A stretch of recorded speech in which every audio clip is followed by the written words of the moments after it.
Hi, the history of personal training, or at least my experience in it.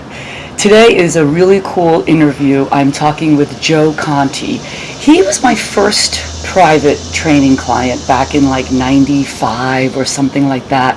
I thought it would be interesting to hear about the personal training profession through the client's eyes and the impact that it has had on his life. Enjoy.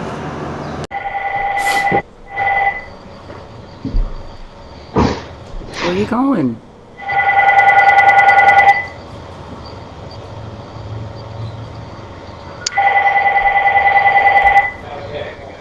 Okay, great.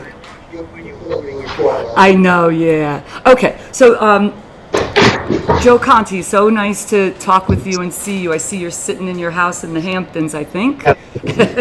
Anyway, I usually interview people who work in fitness, but I thought it would be really cool to hear your story as a personal training client. And it was interesting for me because you were my first client or my second client private. So I thought I would just start talking and then we'll go back and forth a little bit. Sure, no problem. Okay, so I was a trainer at Equinox. I was pretty new. And I remember your wife, Barbara, was a member of the club. She was not working with a trainer, but we were, we always said hi to each other, and I always thought she was very nice. And then one day she said, Annette, my husband does not come to Equinox because you're not allowed to, do that, steal people from the gym. So I was always, pretty scared about that. And she said, no, he's a runner. And I think it would be really great if you came over once or twice to give him a workout that he could do on his own. So I thought, okay, cool. So my first question to you is that really how it happened? Like, or did she just encourage you to get a trainer?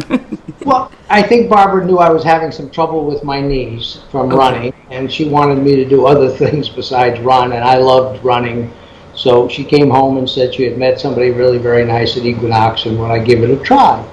And you came over, and I was having some difficulty with my knees, and we started to work on upper body and also knee training, helping knees, which really extended my life for running, because otherwise I was getting to the point where the running was really starting to bother me. So with that exercise and strengthening and the upper body work, it really made a big difference in my routine, because then I was able to go back to running. And then all of a sudden we were working out once or twice a week. I know for several years. Yes, and I am still working out, and you had even suggested to me that on the weekends, if I needed someone to work out, I could work out with Paul. Paul Frediani. And Louie, his dog at the time. Louie liked to get up on the exercise ball all the time, but of course that was not too easy. But anyway, we started working out, and you and I continued for many years. Yeah. I just want to just interject, because that's what we talk about when we train new trainers. New trainers say, oh, well, I do an assessment for somebody at the gym and they tell me right away, oh, listen, I'm not interested in buying training. I'm just going to do the free assessment. So we always tell new trainers, like try not to focus on that, because the person might be telling you, oh, okay, I just want one workout or two workouts, but you never know. That person might be a really great client for several years, depending on how you handle, that initial experience with them. And I would say the other thing is, having now, it's probably 20 years later or more, Right. That having worked out with you really set a standard, because you were really a no-nonsense teacher, in the sense that, I see people in the gym now, they're always talking to the trainers, trying, and the trainers are engage them in conversation and really don't work them out. And every time I tried to engage you in conversation, you'd always say, no, let's get back to work, we'll talk after. And that is so funny.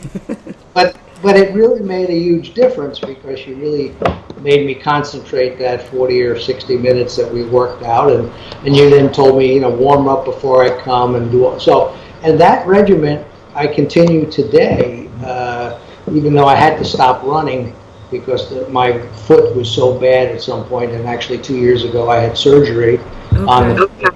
The foot's great, except they put a metal plate in there, so they don't want me running anymore, but I still go to the gym 5 days a week. That's awesome.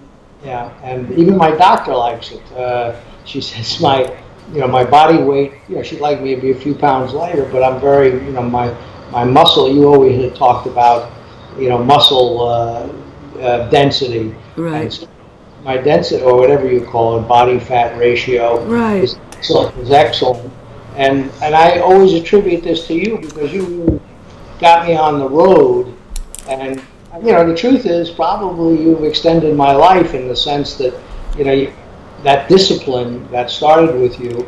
And even though I can only do 5 chin-ups now, I think you had me to 3 or 4 without assistance, but I've never been able to get past the 5 mark on the Wait, so, chin-up. so Paul Ferdiani wasn't able to help you with that either? He Well, probably got you a few more. I just don't think when I get to 4 or 5 pull-ups, I mean, it just goes away. I They're don't hard, right? have any more strength. Right. And actually, when Paul and I worked out, actually, Paul took me out on a surfboard once. That was fun. I'll bet. Out in the ocean, it's not doesn't the ocean looks pretty big then. But Paul would work. We'd work out in the driveway, and we never really did chin-ups. Occasionally, we'd go to the gym and do something. But you really, I mean, the truth is, you probably have prolonged my life in the sense that because I now I have high sugar and all the stupid stuff that people get when they get older. Older, sure. Well, that's very nice of you to say that. I really appreciate that. I really do believe that we can have a big impact in people's lives. But before I forget, I want to just share a couple of stories that I remember because I wasn't really working with private clients at that time, so I was concerned for a few reasons. Number one, when I heard that we were going to work out in your bedroom, I was like, oh crap, so here I am going into this guy's bedroom. So I remember as a trainer, I was very conscious of, touch less even than I normally would, just because it was a very, personal, private surrounding. Your wife, Barbara, was always there, and I always, felt very comfortable, but that's what was going through my mind as I was starting working with you, because you have to be just aware of the surroundings. But, you guys made it very, very easy and comfortable. And the other story I have to say is I remember you guys would go to the Hamptons on the weekends, and then I think maybe for a while I saw you on Monday mornings, and I would go in there, and I admit sometimes we would be out partying and water skiing all weekend up at my sister's house, and we'd get home really late Sunday night, and I'd wake up Monday, and I'm like, oh boy. And I'd get to your house, and Barbara would come in with this bowl of wonderful fresh fruit from the Hamptons.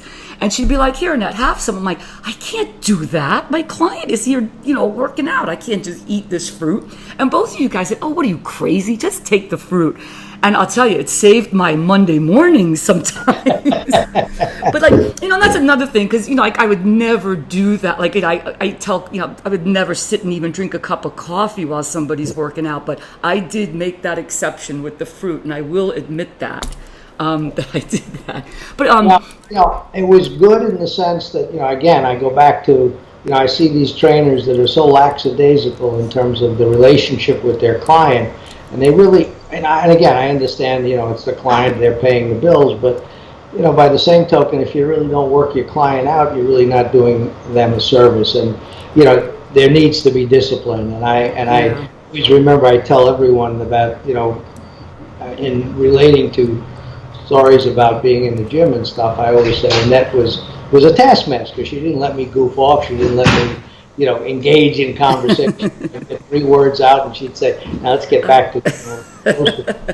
That's so funny. Which was very good, and thankful for it because it set a standard and really helped me, going forward in terms. And then, as you said, on the weekends, Paul used to work with me, and then we would pick up during the weekend. And then the other thing we used to do, which I didn't really like going to the park because the park was more torture in the sense that you made me run and do other things. But basically, you gave me a program, a varied program, and you introduced me to the Swiss ball, which I still to this day use the Swiss ball for almost all my exercises. And you use that a lot with Paul as well, right? Because I know he's a real fan.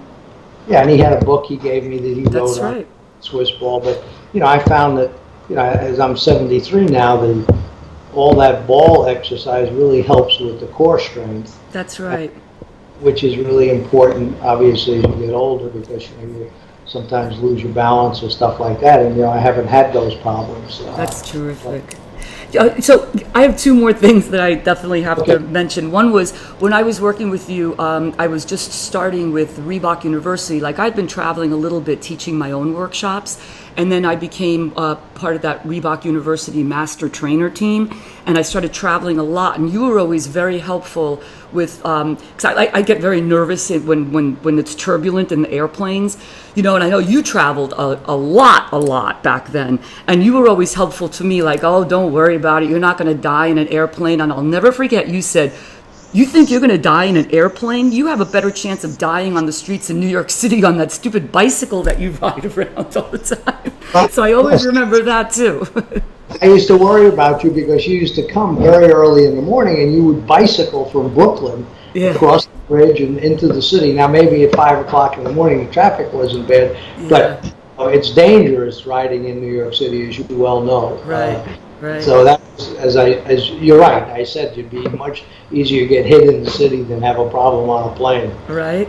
And then mentioning Brooklyn, I'd say maybe it was a year ago or so, I saw you, you and Barbara were inside your car in Manhattan, and I saw you from like across the street. You yelled out through the window, "Hey, Annette, it's Joe Conte."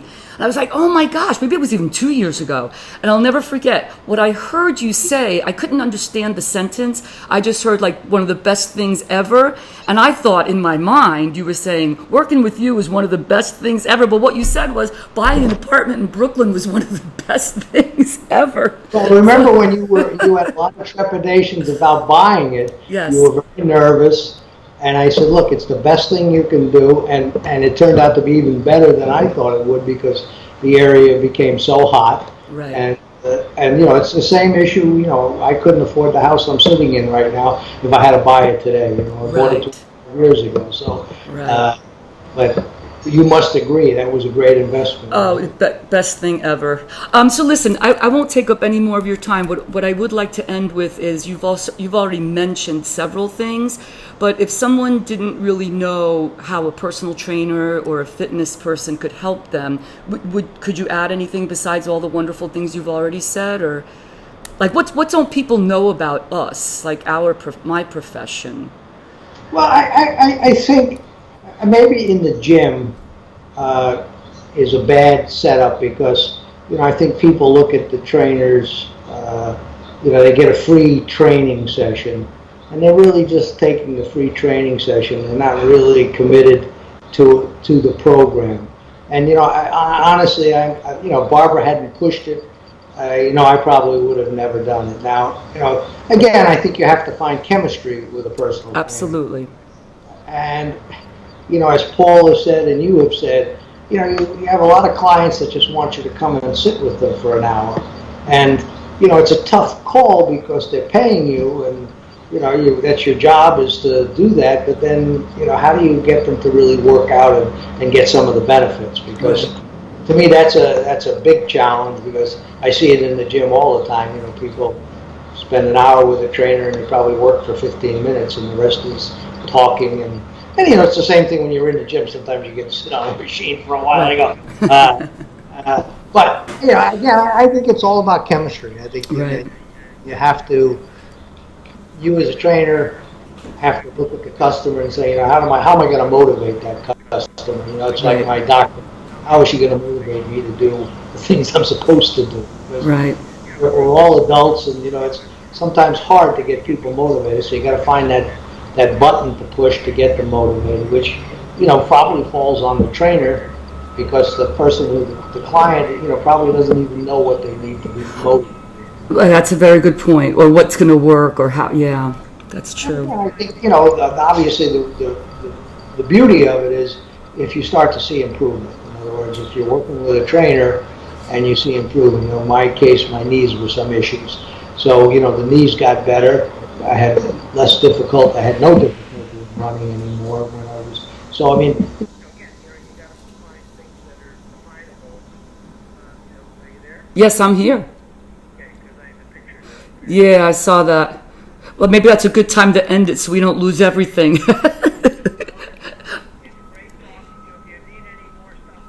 Yeah. All right. Take care. Thanks a lot. Say hi to Barbara.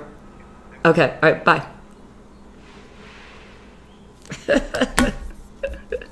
Everything just froze.